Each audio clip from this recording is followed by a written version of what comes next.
The thing is, I don't know how to sell. I'm bad at selling. I really wanted to be a good advisor, not a good salesperson. The common teachings would be to teach you how to sell, sales tactics, sales techniques, to see that person as a prospect and not as a person. Again and again, this Chinese proverb called 先做人再做事 would directly translate to be a good person first. Today, we have Jiale, a multi-award-winning financial services director at TAG, the Abundance Group SG. He's built a reputation on helping families achieve financial clarity. Just imagine chasing after butterflies. So this is what I call chasing after sales. Is there another approach to get butterflies?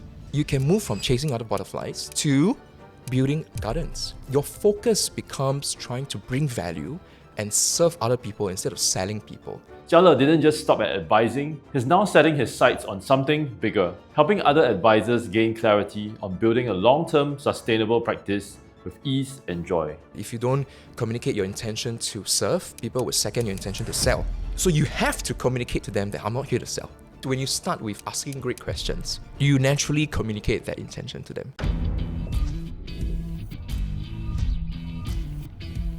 Alright, hi guys, so welcome to another episode of our Systems to Success podcast. And today I have with me a very interesting guest. You might have seen him on social media. He's from the financial services industry. Jiale, let's maybe tell everybody, let's say they're here for the first time. What do you do? Okay. Hey, thanks Mark for the introduction. Hi everyone, my name is Jiale. I am a branch director with Finexis. I lead a team called TAG. We call ourselves the Abundance Group. I think at the core of what we do, right, is that we really believe that a good advisor is a good human being first, right? I remember my mom, sharing with us, I have two other siblings, I'm the eldest in the family. Again and again, this Chinese proverb called 先做人再做事 would directly translate to be a good person first, then do things. Literally direct translation. When I joined the financial services industry back in 2012, and that was when I was 21 years old. So if you do the math, you know how old I am today. I translated the Chinese proverb to, a good advisor is a good human being first, right? So I guess everything that I do revolves around this personal value and belief that, we have to be a good person first. Yeah. And so I would sum that up to what I do. Right. Yeah. It sounds easy, or it sounds simple, right? 先做人 means like be a person before you do something, right? Yes. But at its core, why does it matter to you? Mark, I think you asked a very good question, right? Why is it important to me? I think it's important because it has always been how I see the world, right? And how I would love the world to be. Like the world is just a place full of nice people, good people, and then, we come in to help each other. I think there's enough walls and, fighting going on, right? And if I can do my fair share to be a good person, I hope to send out that ripple effect that could send that chain reaction to help to bring more goodness in the world. I guess that's how I see the world and how I want the world to be. Okay. Yeah. So that's more, in your own personal aspect. Yes. And also maybe if you can share, like, how does this translate into your career or your professional life? Okay. Yeah. So leading to that, right, like I see a lot of selling in the business, right? And the thing is, I don't know how to sell. I'm bad at selling. When I joined this business, I really wanted to be a good advisor, not a good salesperson, right? But I think what is common out there, the common teachings would be to teach you how to sell and how to be a good salesperson, sales tactics, sales techniques, to see that person as a prospect and not as a person, right? And I feel that, if you go into selling mode, when your origin or intention is a selling mode, then, you bring out different kind of conversation, right? Which is you want to close that person, right? Which is a lot more maybe aggressive styles and pushy style because you want to go in for the close. That focus is the close, right? And I feel that it may bring about a lot more short-sighted practices that can hurt everyone, right? Including myself and my team. If it's going to hurt everyone, not just the consumers, but everyone else, even the good-hearted, the kind advisors who want to do the right thing, then I think that, someone somewhere has to start something, right? To want to change that approach that we do, the collective approach that we do. And hopefully that when we change our approach, the public's attitude towards us will change as well. So I think that is why I feel that it's important, because we want to change the image of our business. In the financial service industry, Mm. most advisors are non-salaried. Yes. Right? Meaning if you don't sell something today, there's basically no dough to take home. Correct. Or there's no remuneration. Correct. Right. So I think that's one thing that we already understand. Yes. So if you don't sell, then how does that then translate to you having a career? Like, I understand. So okay. So how do we not sell and still get sales? Yes. Is that It's correct? like- How to like, sell how do without you- selling? Exactly, right. So yeah, how do you sell without selling? Okay. Yeah. Okay, then in this case, maybe I'll just share an analogy. An analogy that I usually share, right? Is you just imagine, chasing after butterflies. Okay, so this is what I call chasing after sales, right? That object of focus for you at this point is the butterfly, and you want to catch the butterfly because you want to close a sale, right? But is there another approach to get butterflies? The answer is yes, there is another better approach. And that better approach is that you can move from chasing other butterflies to building gardens, right? Because when you build gardens, what you find that is that your focus becomes trying to bring value and serve other people instead of selling people. As a natural occurrence or byproduct, the butterflies appear, right? So it's just a shift in your approach or thinking that gets you to the same point, which is butterflies. But in this case, the butterflies no longer become that focus. It becomes a natural byproduct. So you still sell without selling. Okay, that's Right. an interesting analogy. So then I guess the next question I want to ask is, how do you then build this garden? What is the process? Wow. And does it take would it take a long time to build a garden? I mean, I imagine catching butterflies means, I would imagine like say my daughter, I have a 4-year-old, she Yep. holds a net, she's running around, she's trying to catch a butterfly, and then immediately you kind of catch one, right? Yes. But building a garden, I'm kind of picturing this in my mind. It seems like quite a long, or maybe even an arduous seems process. like, yes. There's so much stuff that goes into Correct. Yeah. So how do you actually build a garden? Would it take a long process or not?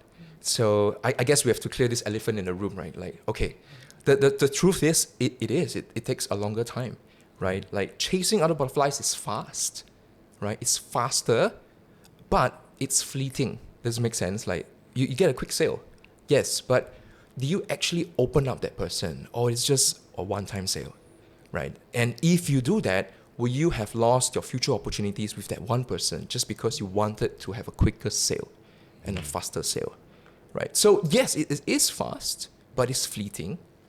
And guess what? I guess everyone in this room or everyone watching this would agree with me that chasing is tiring. After a while, you feel the fatigue. Chasing is tiring. Then how about building gardens, right? Now, building gardens is about sustainability. Building gardens acknowledges that, yes, the process takes a longer time. It's longer, but it's more lasting, right? So I guess in this case, there is a very important lesson down here that I just shared a couple of days ago, which is in life, you always pay a price. It's either you pay now or you pay later with interest, but you always pay a price. So what do you want? Do you want a faster sale? Yes. Okay, then the price that you pay, maybe your business may not be as sustainable next time, right? But if you want sustainability, yes, you pay the price today upfront that, yes, I may take a longer time, but my business compounds because the relationship with people compounds because they feel safe with me, they stay. And why they stay is because I don't sell, I serve. Okay. Yeah, I make them feel safe. It's a different conversation altogether. And to answer your question again, back to your question, how do we exactly build a garden? If I have to break it into very, very simple, one or two approach, right? The selling approach goes by the sales conversation, right? You go in, build rapport, and then you try to fact find, present your solution, handle objections, and you go in for the close. That is usually the sales process that we have been taught, right? But the other conversation, if you want to build gardens, is that you don't go in for the sales conversation, you go in for a learning conversation. So how do you actually learn about that person is that you start off, you put a lot of energy and time into asking great questions, into finding out about that person's world and worldview, so that you naturally know, once you're in their shoes, what's the next best action. And it becomes a very interesting dynamic because when you're trying to sell someone, you're trying to say that, hey, I think this is good for you. Let me show you why this is good for you. It is your opinion. because it's something that you said. But when you ask great questions and they reply, and because it's from them, it becomes a fact. So can you see that when you're trying to sell something and convince someone to buy something, it's always a push, push, push, and then the person trying to pull away, right? The success rates, it's hit and miss. But when you try to ask great questions and learn about their world, trying to find out more about them, and you make people feel safe because they truly feel heard and seen now, then real concerns surfaces, right? Real concerns surface, and you handle real concerns instead of objections. And this time around, instead of being at the opposite side of the client, of that person, where you are playing objection ping pong, right? This is why this is good for you. No, it's not good for me. I don't think it's good for me. I want to talk to my spouse. Let me think about it. No. Here's why you shouldn't think about it. It becomes you and that person sitting at the same side of the table, looking at the same puzzle problem, right? Okay, Mark, how should we go about this, right? And then the beautiful thing is that once real concerns surface and we address real concerns, looking at the same side, sitting at the same part of the table, looking at the same puzzle piece, the beautiful thing is that it's no longer a sales process because both of you come to a decision together. It becomes both of you deciding together that this is our next best move. The person moves along. It's no longer a sale. There's no closing process. It's just, okay, so are you ready to move along with this, recommendation instead of proposal? Right, the choice of words, very important as well. Yeah, I think I'm ready. Okay, then let me get my, assistant to prepare the paperwork and, we'll get it going. Okay. It's just as simple as this is a natural transition. So I caught a few things there, Jiale. Yeah. Like you mentioned, the analogy where you use like you're sitting on the same side of the table versus like kind of we're like on the opposite sides. Correct. And we're kind of playing that ping pong game, right? Yes. So, I think the question would be then, let's say I'm a new advisor looking to join the insurance industry. Let's say I adopt this mindset. Yeah. The question I have on mind is, will this lengthen my sale process? Because instead of like the typical sales, conversation where we handle objections so that we can get the sale, within that meeting. Correct. This seems like a process where it might lead to multiple conversations, right? So the question is, will that lengthen my meeting? Because now I'm a new, advisor. Understand. Right? Yeah. How would you advise someone like that? Correct. I think this is a legit question, legit concern for someone who's a first time, right? So I think, Mark, you have asked a very, very great question. And I think my answer to this would be to, that there is a process. There is a process, there's a framework to the number of conversations you have with that person. So you have to set the stage first, right? Or else if you go on and on and on and on, it can just lengthen and prolong the whole process. And, it becomes very draining also for both parties. Okay. Right. So if you could take a pause, what does set the stage mean here? What does setting a stage mean? Okay. So setting a stage mean, if I can give an example, right? Like, okay, Mark, can I show you how I usually work with my clients? So I would ask for permission, all right, to share my work process with my the person sitting next to me, all right. And that is, of course, to give everyone the context, is that I already asked the questions that I wanted to ask about that person. I want to learn about that person. I asked them upfront already. And after I've listened to that person, I know the intentions and motivations of why this person is sitting in front of me right now. Okay, then I go into inviting him to hear my point of view and inviting him to asking for permission to share how I usually work with my clients. Okay, so what you're saying is you explain your process. I will explain my process. Here's what we're going to go through today. Yes, right. Correct. Okay. And it's as simple as, hey, like I usually work with my clients over 3 appointments. Okay, I set the stage, 3 appointments. And the first one is today, where I ask you a lot of questions about yourself, because I really want to understand you. Then I can plan better for you. And what will happen is that I'll take all of my understanding about you today, okay, and I'll create a recommendation for you, and I'll send it to you before we meet for the second time. I'll send it to you first via Gmail, for example. Okay, and then I need your help on this. I need you to help me to study the recommendation, prepare some questions for me if you have, and then we'll go through them in the second one. Okay. So that is the first part. I'll explain to them, if I can, pause right here and explain why I said that. It's because I want them to know that, hey, I have a three-step process. Okay, and first step today is I want to know about you, learn about you, and hence I'll be asking a lot of questions about you. And I will be preparing my recommendation based on how I understand you. And it's not a sales proposal, it's a recommendation. Right? You don't want to go to the doctor and doctor say, I propose that you take Panadol and rest. It doesn't sound right. it sounds better when I recommend that you take some rest and take this medication and supplements, right? So I carefully use the choice of word recommendation. And I say at the end that I need your help also, because in order for us to have a productive session, the next one, I need you to prepare your homework also. Okay. And then I'll further go on to explain that in a second appointment, what we'll do is that we'll deep dive into the recommendation. I'll explain the reason why I come out with this, and we'll address any concerns that you may have reading this, and we'll make any tweaks if you need. Okay. And in the third one, sorry if I just finish the flow, yeah? Sure, no problem. Or you have a question? Yeah, so I just wanted to maybe jump in on the Yes. second one. So Okay. so this means that when I receive this email, I'll be looking at your recommendations. Yes. Probably I need to understand. I'll read through it. That's the homework part that you mentioned, right? What if this person is okay? I'm just trying to find a like a avatar or this Okay. customer avatar Yep. who is maybe he's just very busy. And he says something like I'm just throwing some wrenches in there lah. I'm very busy. Like, can you just tell me what to? I'll just go with whatever you kind of say. I'll just go with whatever you say. Yeah. I'm very busy, don't send me recommendations. Don't send me recommendations. Okay. If it's a very busy person, Like, can we sort it out on the first round? can, right? I guess there is a framework, but I also advise my team or the people that I teach to be fluid with the framework, right? If it's really someone who is very, very busy, don't have a lot of time, then maybe what you have to say up front is that, hey, I understand you're busy, okay, but I also want you to understand that my role here is to be an advisor, not salesperson, right? I want to know about you and learn about you before I make the most thoughtful recommendation for you. And I don't want to be casual about it because casualness leads to casualties, right? So if you want me to do this quick, I can, right? But I prefer to take a bit more time if you don't mind. Can you let me know which works better for you? Okay. So I throw the question back to that person and say, hey, casualness leads to casualties, right? And I want to be thoughtful for you. Which one do you prefer, right? So he may change his mind, or he may say, okay, I still prefer to settle on the spot. Then no problem, we'll settle on the spot for that person, right? At least he gets something done, Okay. right? Taking some action. And maybe for the second round, the review that we meet, he'll be a bit more, relaxed with his timing because he knows that I'm not here to sell. Does it make sense?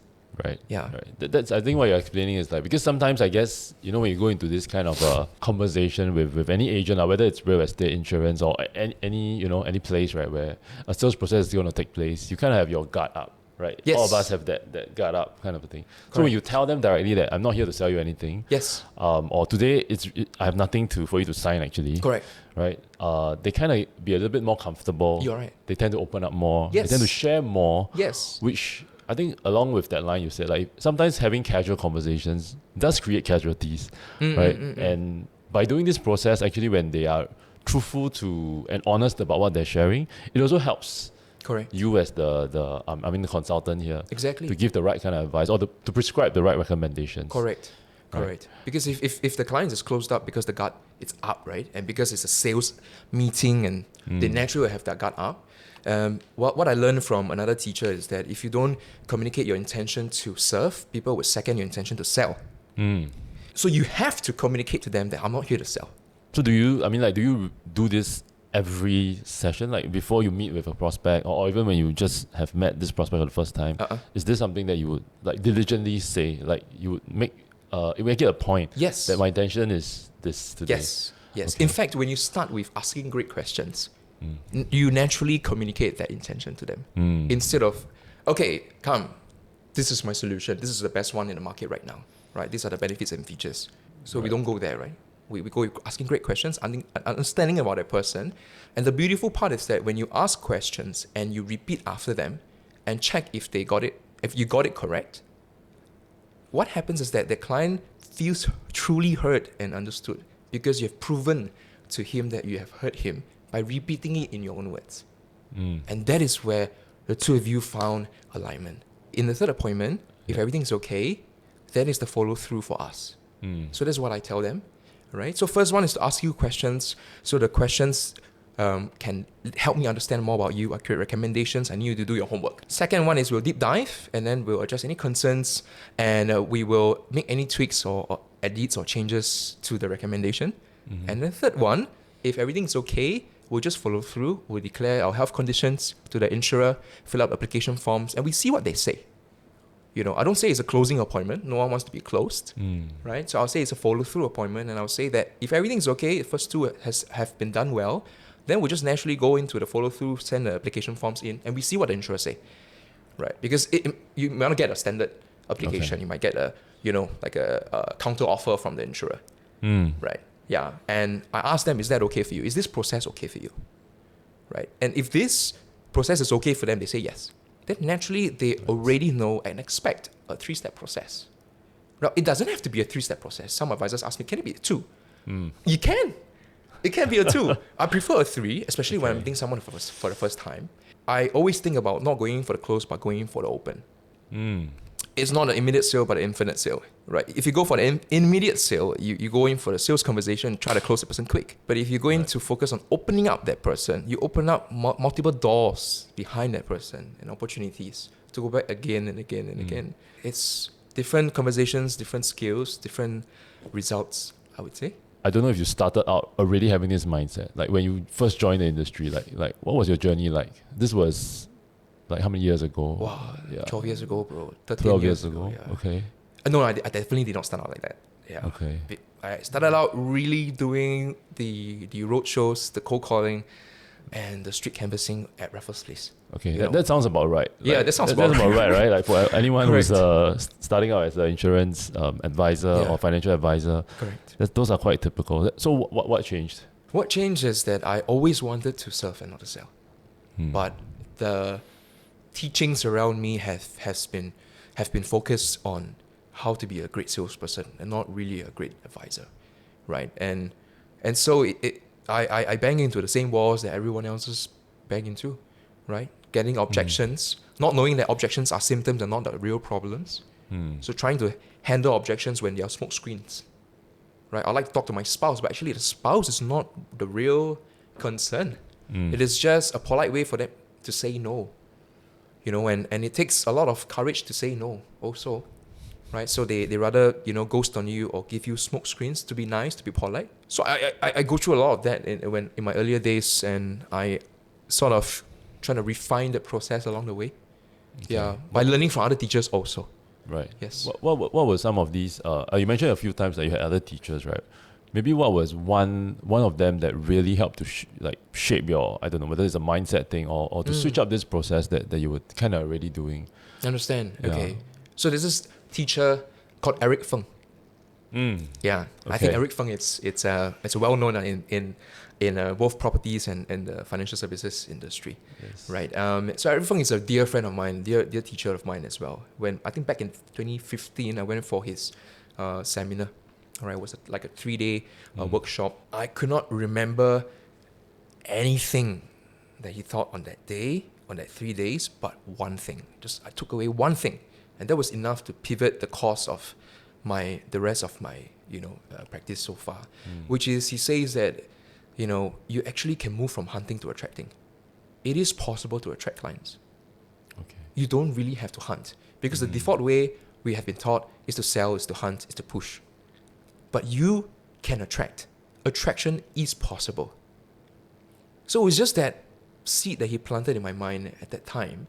And because he's so charismatic with his, messaging and his communication skills, it really set and got deep rooted in my mind. And since then, I have been operating on an attraction mindset. So that's why I call it the attraction game.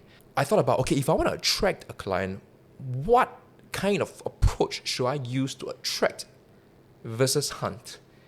I cannot do whatever I've been doing that is on a hunting mode, a selling mode, or gives out signal that I am trying to hunt.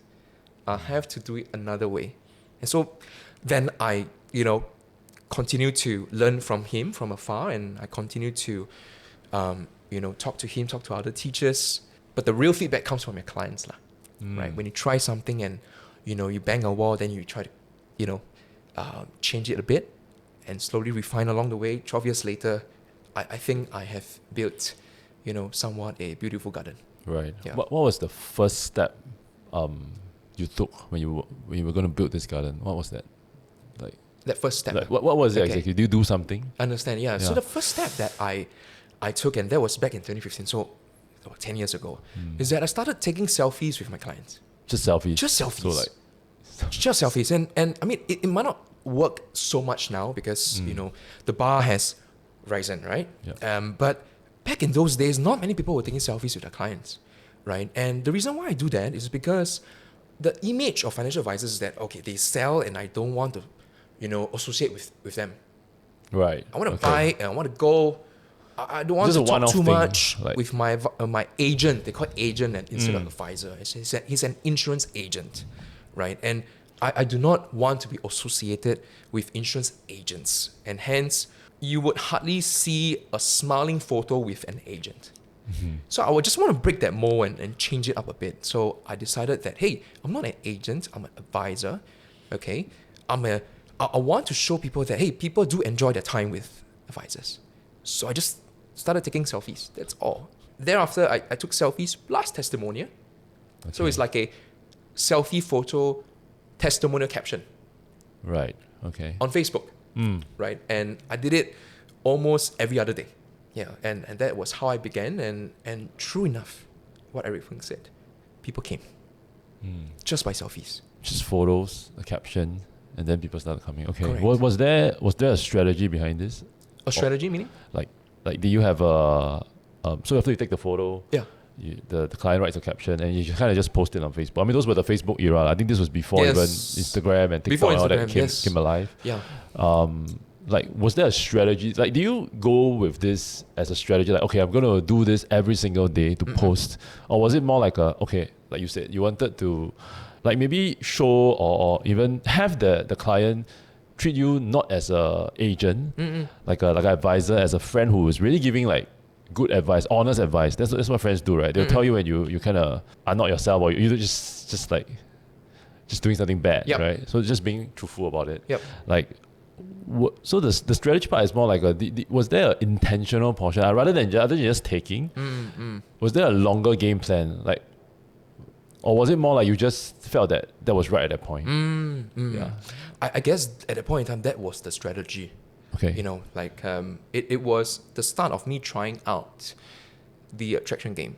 It was because I didn't know if it could work or not, right?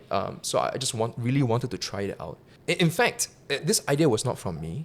To give credits, it was from another senior in the same insurance company, right? So there was one day he told me that he did this and he got great results. So I decided to emulate and copy after him with his permission, right? So I did. He said that it got him results, and Eric Feng said that you can attract. So with that, two evidences or like beliefs, I went out and tried it myself. And it was really with the intention to, okay, I'm just going to try, take action, put myself out there and see what happens, right? And I wanted to add my clients into my Facebook as well so that they not only see their own selfies with me, but they see selfies with me and other clients, which is to reinforce the fact that, hey, Jiale is doing a good job, not with me only, but with also many other people. And hopefully referrals can come from that way, right? It is also for me to get exposure to my social media friends, Facebook friends at that point in time that, hey, Jiale is really doing a good job. It's contrary to what I've heard about other, advisors. Right. Okay. So I really want to keep appearing, and also because if you keep appearing, familiarity effect, people like you more and more, and so that was actually the strategy. So it was quite a straightforward strategy. It like, was, okay. yeah. What next? What do you do next? Like, So next, people got bored of selfies. okay. Even myself, I got bored of selfies. You can see the engagement starts to dwindle, Tip and off, then right. people is like, oh, okay, another selfie, right? So you kind of have to change things up a little bit. Right, and at that point in time, my friends were graduating from school. Okay. So the thing is, I did not go to university. This was like how old were you then? Like just for reference. I was 24, I think. Okay. I was 24. I joined in 2012, and 3 years later, 2015, about right. I was 24, 25 years old. I did not go to the U because I decided that I wanted to pursue this path of being a financial advisor. So I quit on the first day of school to go full-time in financial services. It was a big move. I didn't tell my parents until I quit school. All right, and then the dean, I went to see the dean. The dean approved it right away, right? And so back to your question, what happened next was when my friends graduated from school. I thought it was a good opportunity. I have 3 years of experience already about talking about money, right? And I have a bit of exposure of me as a, your friendly neighborhood financial advisor because of the selfies that, I have taken with my clients. So I took the opportunity to invite them down for seminars. So I call it Kickstart Your Money investment seminar because they're out of school and they're going to receive their first paycheck. And I just really want to make sure that they know how to handle money, right? So I invited all of them and there were about 3-4 rounds of about 30 people. Then I hit the next roadblock. 3-4 rounds of 30 people. Yeah. That's quite a lot of people for an, first time kind of a seminar event. Yeah, I think my friends were pretty supportive. Okay. Yeah. But I ran out of friends after 3-4 rounds. Right. I ran out of friends, yeah. Then that's where I hit the next challenge. Oh no, now what? Selfies cannot do already, people got bored. Seminars I want to do, but I have no more friends. That is why I paid a marketing agency to help me bring people down. Right. Okay, so they built like a lead gen funnel and all that. Yes, okay. but it didn't work. Right. It didn't work because I had no brand. People don't know me. Okay. Right? I always tell people that, if Adam Khoo was to hire the same, marketing agency and ran the same campaign with the same amount of money, he would have brought a lot more people down and a lot more signups. But I think I know brand, personality, people don't know me. And that was why I did Money Map. Money Map. Yeah, I recall seeing this guy appear on my Facebook feed. Right, he was talking about like prenatal insurance or like prenatal. like Medishield or something like Correct. that. Yeah, and I believe that was you. That was how I kind of got acquainted with you. Yeah. Exactly. I mean, we didn't really connect back then. Yeah. I just kind of followed you for your content. Right. So these was like short video clips that Jiale shot about basically to educate the public about financial wealth management, like some of these insurance policies and all that. Okay. Yeah. Then how did that kind of get started? Like, how do you get started? I got started because I simply ran out of friends to do seminars, and my chain of thought was, okay, if I could put myself out there first, give value first, let people know me over time, and then the next round I call for a seminar, it should be easier lah. Okay, did it work? Did it work? This is a funny thing. The funny thing is that did I attract a lot of strangers to approach me? Except for yourself, actually not many other. Okay. Maybe I can count using my 10 fingers how many strangers I attracted over 60 videos that I've created. Less than 10 people. Less than 10 people. And these 10 were people who showed up to your seminars or at least talked to you? Oh no, they connected directly through social media. They DM'd you, direct message. They DM'd me. Yes, correct. But what actually worked?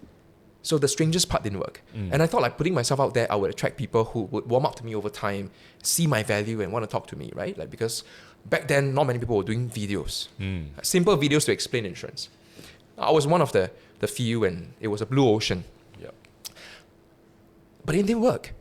But what worked was that my existing clients came back for more business with me and my existing clients sent more people to me. Okay. So that was what worked because every single time I had a video, I would send them a link, my Facebook link, to my video in my WhatsApp broadcast for them. So I will nurture them and keep them updated in a WhatsApp broadcast for my clients. And I send them a link. Here's my latest video. This is what I talked about. This is my latest video, prenatal. This is what I talk about. And I did prenatal because I was going through the same journey. Joanne was expecting and I thought like, I want to find out more myself. So I did that video. And because of that, constant, I guess value adding process, my clients just came back more and more and sent more people to me. So these are referrals that they send your way? Yes, yeah. So what began as I thought would attract strangers to me, in the end, actually, existing clients came back more and more and sent more people to me. In a sense, it didn't work, and yet it worked. Okay, yeah. It worked out another way. It worked out another way, yeah, right. Which I preferred actually, yeah, because relationship compounds. Right, and this also goes along with like what you were sharing earlier, like if you do this well, it opens up more doors behind you. It's not just that person that's currently in front of you. Correct. But those are the people at the back, their network. Yes. That will get kind of impacted. Yes. Right, in a good way. Correct. Okay. Yeah. And I mean, there was so let me just kind of recall. So you went from canvassing, like direct sales to selfies with testimonials. Yeah. And then we started this video content, right? And it attracted not the cold market, but the friends who kind of warmed up more, or your current clients who referred more. Correct. Okay. You're right. Yeah, And you're exactly let's kind of move along that journey. So what came next? What came next was okay, can I share this interesting thing, right? Like about sending my videos, money map videos to my clients. The interesting thing is that when I asked them, "Do you watch my videos?" Yeah. 90% of them say no. But the funny thing is, they send people my way, and they came back for more business with me. So I was trying to draw that link. So what's the link here? Like you never watched my video, so I'm gonna assume that you didn't get the value that I was supposed to and I'm intended to send it across to you. But how come I still get the fruits of my labor? Then that's where I thought, like, okay, it's the perceived value.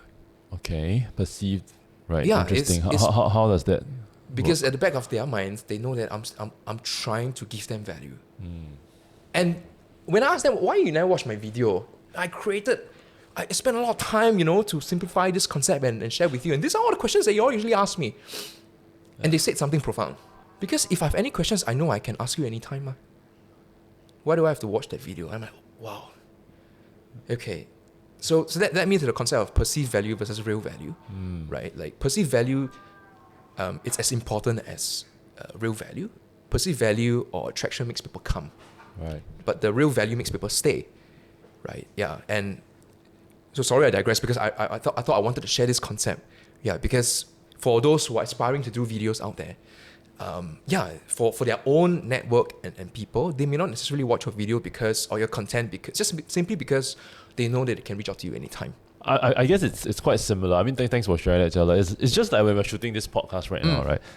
I mean, we don't know how many people are going to watch this, but I think at the end of it, why, like the intention behind this is really, as the host or the interviewer, it's kind of, I understand my guest or my friend better, right? I mean, it's also for us to reconnect, to be honest. I don't know how many people watch this, truthfully, but I think we do it with the right intentions. Yeah. There's nothing to sell here, right? We're not selling anything. Right? Yeah. Correct. So if I can go back to your question, right? Because I digressed and I trying to explain that concept. What led to the next thing was Dear Advisors series, video series. And this is a series for advisors. Okay. Because after some time, people start to see the fruits of social media brand or personal brand. Right. I was creating a brand for myself, and I was doing it pretty consistently. Right, because I wanted to move away from catching butterflies to building gardens, right? And I think after a while, people started to see that, hey, Jiale is bringing results for himself, right? I want to know how he does it. So I got a few friends whom texted me and say, hey, can we catch up for coffee? And I want to learn how you do it, right? And I didn't want to waste those opportunities because those opportunities, if I meet them, I only impact one life.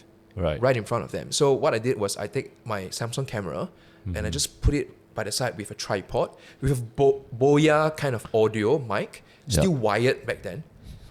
So literally tagged to my phone with a tripod just 1 meter away from me. Very rookie kind of setup. Yeah. And then it was placed at the side so I can focus on that person I'm talking to, but I'm filming myself from the side. And I just take the best part of it and it became a video. Okay, so basically what I'm hearing is you're having that conversation with your friend. Just like that, yes. Like that? Yes. Like in real life, you mean? Yeah, like real life, yes. So you plonk a camera right beside the Starbucks coffee or whatever coffee bean table, and then you're recording that. Okay, so it's very real. It's very real. It's a real conversation that's stares, happening. Like what's this guy doing? What was this guy doing? And back in those days were not really the social media influencer days yet, not yet. Yeah, and this guy is recording himself. It looks so weird. I get awkward stares. But I just did it anyway because I can imagine if this conversation is going to be value adding to this person I'm talking to, my friend, then it probably would help more other advisors, in my circle. So I decided to do it, take out the best minute, and became a Dear Advisor video. Then I did 60 videos for that. Or what was your intention actually of doing this? Other than sharing this, was it like, were you doing recruitment? Like, was it to, Oh, bro, thanks for asking that. Right? It's a great question because back then I didn't have intention to be a leader. Yeah, back then when we met, right, and when I was doing the Dear Advisor series, I would really just wanted to be an advisor for the rest of my life. I really enjoy this process, and it's kind of free, right? You don't have to manage people, Yeah. right? You just do your job and then you go home, spend time with family. One of the most freeing thing as just just an advisor, a solo advisor. Why I intend to do that though is because I just believe in abundance. I believe that if I can, through my sharing, help other people make more money for their family, why not, right? And I believe in karma. I believe in good karma, right? I believe that when you put good out there, good comes back to you. So that is as simple as I think it is. So I just want to put as many good things out there, and I know for sure that the universe will send me good things back at me, and I don't have to worry about the timing, about the space, about what comes back at me. I know it will come back to me in one shape, one form or another at some time in the timeline. And it might not directly impact me, it might impact my family, it might impact my children next time, but goodness will come back when you put goodness out there. So that is my personal belief. All right. Right. And so you ask me, I don't have intention to be a leader, and yet why am I doing this? This is because I just believe to put goodness out there, right? To build a good, I think just be a good human being, right? But did it help me in work? You bet, because when my clients who are on my social media see that I'm giving value to other advisors, teaching other advisors, it gives me a different level of positioning. Yeah, they see me as the advisor of advisors now, instead of just an advisor. Yeah, so it did really work out in the end. Also, I get closer with my clients. They see me with a more, they give me more respect and authority, which is part of the attraction game. Right. So it seems like a lot of the things that you didn't kind of turn out the way you wanted it, in a way. Yeah. Like, or maybe the objective didn't kind of turn out the way you had envisioned it to be. Yep. Like what kept you building this garden, so to speak? Like Well, it didn't really went exactly according to what I intended it to be. But the beautiful thing is that the things that worked out was more beautiful than what I intended it to be. Right? Yeah. Because when I finally called for, when I was finally answering the calling for being a leader, to become a leader, I had a beeline of people wanting to do interviews because of the constant value adding, that I've given out without the intention to be a leader in the first place. But when I answered that calling to be a leader, it suddenly became all of my values suddenly became something that I could tap on. Right. When was this like? That was 3 years ago, so it was 2022. Okay. Somewhere 2022, I decided to build a team. Okay. Yeah. And how did this? How many people were started like in this team? Like how many? It started I think about 7 people. 7 people. We have 7 or so. Some came, some left, some came. So today it's about there are 8 of us. Okay. This is in TAG. Yes. Correct. What is it that like? Why do you think these people reached out? What was the? I mean, there's so many different advisories out there, right? Yeah, I mean, I don't know the number on hand, but like, why did they decide like TAG was the one? Understand? Yeah. What do you think it was? I think it's not because they think TAG was the one, because even TAG, that name was not born back then. It was only conceived and coined later down the road with the team. Right. So we decided to call ourselves TAG down the road. So why did they join? I really think that it's because they found similar values with myself. Right. I think when people choose teams, they really choose the people they want to work with and the people that they resonate with in terms of values and beliefs. Right. And the beautiful part about creating content and putting your beliefs and your belief systems and your values out there is that people start to self-select themselves into your space. And people whom don't resonate with you, they automatically self-unselect into away from your space. And the people who's left behind are the people that really, really resonate a lot with you, and they stay for a long, long time. And so when these people came for interview, they have certain levels of resonance or beliefs as myself, so it was easy to talk to them. Yeah. It felt like talking to another, I won't say another you, but a similar version. Exactly. Like their beliefs and all that. Exactly. Okay. Yeah. Was that like? Do you have to do? I don't know, because at PLB, right, we are also very cultures based, and we believe in like, there's this 10 core values that we believe in. So when we technically hire or I mean like have people who want to join us, Yeah. they're usually quite a rigorous process. Correct. Is that Same similar? thing. Okay. Same thing here. Yeah, I believe a lot Well, in the culture yeah. and protecting the culture. Yeah. So there will be, like yourself, a vigorous process for hiring. Yeah. Do you turn away people? I turn away a lot of people. Yeah. Okay.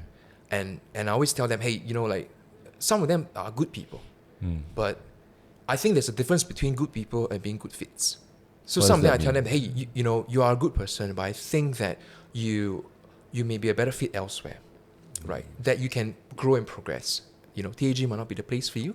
I don't want you to see this as a rejection, but more like a redirection, right?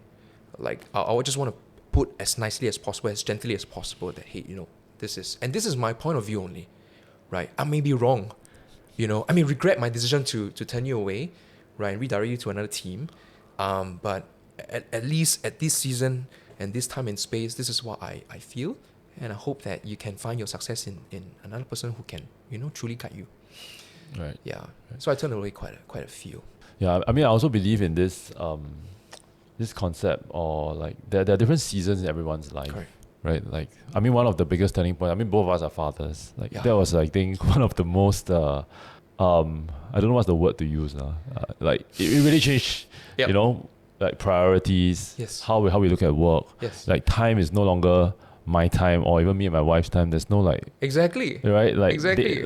our time is like, Yeah. it's always her time. I mean, I have a daughter, so it's always her time, right? I think that was one of the things that really changed. Yeah. And I mean, coming back to this, I guess also when you're looking for a role, like whether you're an advisor, you're in real estate or finance and all that, at different points of life, you want to be in different roles, Yeah. right? Like maybe you're in that current mind space, this is something that you wanted to do. But Correct. maybe if I ask you 10 years down the road, it might be something very different. Correct. Just like You're how right. you start out saying that, I just wanted to be like a consultant, like an advisor. Exactly. I don't want to be a leader. I don't want to have to manage people. Yeah. Right. I guess now that has changed. Like you have a team of 7, 8 people. Right? 7, including Yeah. myself, 8. Yes. 8. Yeah. Like I'm sure that mindset has shifted very differently. Yeah. Yeah. You're right. Now as a team leader plus a father, the mind shift is dramatic. Right. Dramatic, I would say. Yeah. Right. Okay. So maybe Jiale, at this point, right, I just wanted to see, let's say I'm someone Okay. who's looking to join the financial services industry, right? How should someone start their journey? And what I mean by start is like you talked about that the entire process of building your garden. Yeah. Like today, I mean, we're in April 2025. Yep. How should someone start? How should someone start? And if how should someone they wants build to? that journey? Yeah. And this is one man's point of view, okay? Only my point of view. Sure. Okay. And there are, once again, I want to say that there are many routes to success. Of There are course, many yeah. paths to Rome. So this is just what I prescribe. Okay. I would advise that person to quickly learn how to build a garden, in order not to close the doors that he opened in the first place. Right? If that person gave him an opportunity to sit in front of him and talk about financial planning, I hope that he can really learn how to exercise a learning conversation instead of a sales conversation. Because at that moment, if he exercises a sales conversation and the door closes, it could close for some time. Not saying that it won't open again, but it could close really for some time. And I've lost friends along the way because I was on a sales conversation. Right. No longer friends, like big regrets, right? So I learned it the hard way. So I hope that person can learn how to ask great questions and find out more about that person, engages a learning conversation so that he opens as many doors as possible. Referrals come easy, right?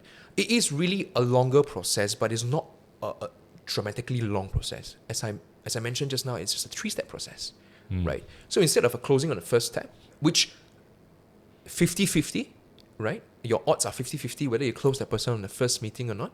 Why not increase the chances to almost 100% if you do it 3? And not only that, but you get a lot more opportunities for the person to come back and bring others along, right? So I think that trade-off, like you always pay a price, you either pay now or pay later with interest. I think the trade-off is it's fair. It's fair that you take just slightly longer process, learning conversation, but then you become very sustainable. right? You don't have to take like 10 years to be sustainable. If you do it right at the start, you can really be sustainable by the third year, right? Because what you do is that when people come, people stay. When people come, people stay. So we just imagine when people stay and they don't leave, they don't slip away because they feel unsafe, they stay because they feel safe. Over time, at some point, you're going to reach critical mass. Critical mass means that you have enough clients. Just imagine, bro, you have 365 clients. And every single client, you do a review with them. And each review takes 2 appointments, for example. Just because you want to do a thorough one, and then you present recommendation. And then you do application in a second appointment because you are existing clients already. You don't need a third one. Right. You're going to be occupied throughout the year. Because you're going to do review with every single one. And they want to do review with you because you're not a salesperson, you're an advisor. They look forward to reviews. Right. I have clients chasing after me for reviews.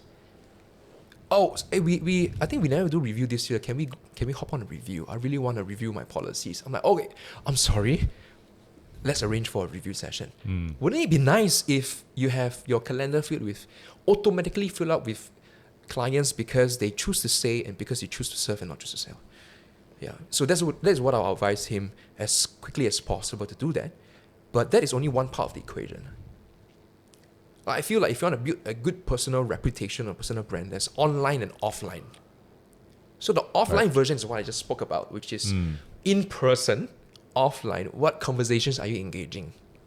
But there's also the online reputation, which is your brand, on your social media brand, right? What do you communicate out there?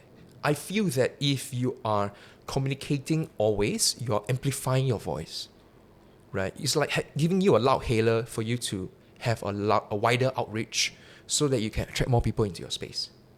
Right. So both should work hand in hand, right? If you have only to choose one, you're a shy person, then work on the offline one. But I would advise them to do both, right? Both offline, you're doing the right thing, learning conversation. Online, you're building your personal online brand so that you get both working for you, 2 engines instead of one. Right. Yeah. So this is what I'll advise that advisor to do. Thanks so much, Jiale, for sharing about your journey. I think the concept of like instead of catching butterflies, to really build these beautiful gardens. And I think also it just kind of came to my mind, like when you build a garden, it takes a long process, but I think you get to enjoy it like at the later stage. It's like a 先苦后甜, right? Like at the start, you gotta put in that work, but you reap the fruits later, which is like you mentioned. What if you have like these 365 clients a year, and that's kind of all you need? Or in fact, I think that's already quite a lot to kind of manage, right? 365 people. Out of our Singapore has a population of what? 6 million. 6 million. Right? 6 million, yeah, that's bro. I just checked it the other day. 6 million. Even if you have 1,000 clients, we did the math already. You're just tapping 0.01% of Singapore's population, even if you have 1,000 clients. Wow. Can you serve 1,000 clients? Right. You can with a few PAs. You can, but even if you are at 1,000, you merely tapped 0.01% of Singapore's population. Right. That's such a, I think the key takeaway for me personally is like this concept of building this beautiful garden, like laying the soil, planting, I guess growing flowers and all that. It's all the things that you mentioned, offline, building the online presence as well, and how it comes together to really, it's like a byproduct of what you've done. Like because you have nurtured this garden, that's why you have flowers that bloom. That's why you have maybe like butterflies that are literally fluttering around now. Yes. Right, and it paints such a, it's such a warm kind of a picture. Yeah. Right. And they naturally come back. Exactly. I mean, the analogy is like it's just like the butterflies coming back to your garden, or from somewhere they just come because their friends tell them, hey, there's like great, I don't know, it's a great flowers. Garden. It's a great garden to come and just hang out. Just hang out. Right? Yes. Yeah. So thanks so much again for sharing this. I think for the audience out there, even if today you are not looking to kind of join the financial space, I think even in whatever you do, whether it's as a full-time career, like you're an employed person, or if you're a business owner, I think how you conduct business these days is so different. Like how do we then use these nuggets that Jiale has shared today, right, to build that garden so that as a byproduct, there is that sustainable longevity in your business. Thank you so much, Jiale. Thank you so much, Mark, for having me. Thank you. Thanks. Thank you. I really enjoyed the conversation today.